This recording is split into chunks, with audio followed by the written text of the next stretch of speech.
भारत की राजधानी दिल्ली एक ऐसा शहर जो कभी सोता नहीं है। लेकिन 1 जुलाई साल 2018 की उस सुबह दिल्ली का एक कोना हमेशा के लिए गहरी नींद में सो गया था। बुराड़ी का संत नगर इलाका, गली नंबर 2, मकान नंबर 137। वो जो बाहर से देखने पर एक आम सा 2 मंजिला घर था। सफ़ेदी पुता हुआ घर। बालकनी में कपड़े सूख रहे थे।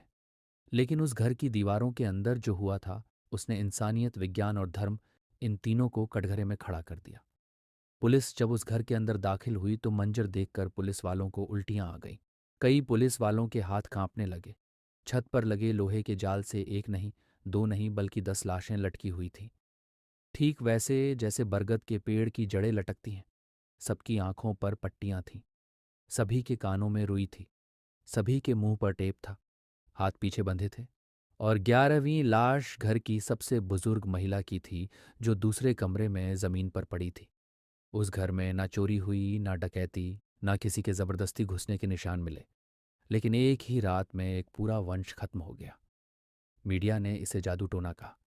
पड़ोसी इसे हत्या मान रहे थे। लेकिन सच इन सब से कहीं डरावना था।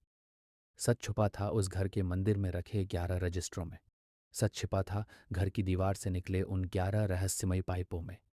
और आज हम बुराड़ी कांड की फाइल को एक बार फिर से खोलने वाले हैं। हम उस रात का एक एक मिनट आपको बताने वाले हैं। हम आपको यह बताने वाले हैं कि कैसे एक पढ़े लिखे परिवार ने अपनी मौत की स्क्रिप्ट को लिखा। आज हम ले चलेंगे मौत के उस मकान में जिसे दुनिया हाउस ऑफ सीक्रेट्स के नाम से जानती है। Incident dead bodies, ONF 11 members of the same family. Delhi के बुराध्ये इलाके से आ रही है 3 generation living in one roof. Quite typical family. इस कहानी को समझने के लिए हमें मौत से थोड़ा पहले जिंदगी की तरफ चलना होगा। भाटिया परिवार पड़ोसियों की नज़र में यह एक आदर्श परिवार था। इस घर की सबसे बुजुर्ग सदस्य थी नारायणी देवी, जिनकी उम्र 77 साल थी। उनके दो बड़े बेटे थे। बड़ा बेटा भावनेश भाटिया और छोटा बेटा ललित भाटिया। भवनेश की पत्नी सविता और उनके 3 बच्चे थे, नीतू, मोनू और ध्रुव। ललित की पत्नी टीना और उनका 15 साल का बेटा शिवम।